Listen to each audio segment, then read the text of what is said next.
الحمدللہ رب العالمین، تمام تعریفیں اس اللہ کے لیے جس نے تمام جہانوں کو پیدا کیا ہے۔ سامعین کرام، امید کرتا ہوں کہ آپ لوگ خیر و عافیت کے ساتھ ہوں گے۔ اللہ سے دعا ہے اللہ تو سارے مسلمانوں کی مال و جان، عزت اور ایمان کی حفاظت فرما۔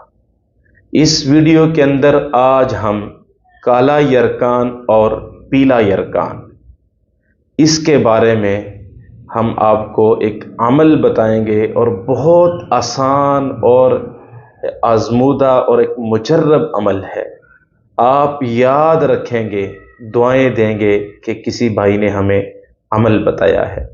دیکھیے، بیماری، عزت، ذلت اللہ کے ہاتھ میں ہے۔ اللہ جسے چاہے گا عزت، ذلت اور بیماری دے دے گا، اور جسے چاہے گا اللہ اسے شفا دے دے گا، اللہ اسے عزت دے دے گا۔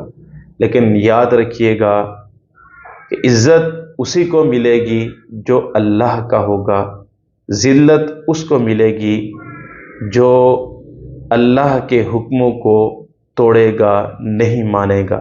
اللہ کے حکموں کو اگر وہ بجا لائے گا تو اللہ اس کے ساتھ راضی ہوگا۔ برکف اللہ ہمارے گناہوں کو معاف فرمائے۔ کالا یرکان یا پیلا یرکان اگر کسی بھائی بہن کو ہے، بہت یہ جان لیوا موذی مرض ہے، تو سورہ بینہ پارہ نمبر 30 آخری سپارہ ہے، اس کے اندر سورہ بینہ لم یکن الذین کفروا من اہل الکتاب والمشرکین منفکین حتی تأتیہم البینہ، اس پوری سورت کو آپ نے روزانہ پڑھ کر پانی پہ دم کر کے، ایک دفعہ پڑھنی ہے، پانی پہ دم کر کے وہ پانی پی لینا ہے۔ اور دوسرے نمبر پہ یہ سورت کسی عالم دین سے، کسی مسجد کے امام صاحب سے، کسی حافظ قرآن یا جس کی اچھی رائٹنگ ہو، اس سے لکھوا کر آپ اس مریض کے گلے میں ڈال دیں۔ اللہ تعالیٰ بہتری والا معاملہ فرمائے گا۔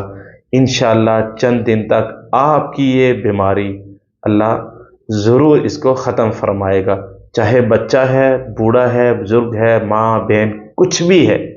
بھائی اس صورت کو آپ پڑھ کے دم بھی کریں اور اس کو گلے میں تعویذ بنا کے ڈال دیں، اللہ رحم والا معاملہ فرمائے گا۔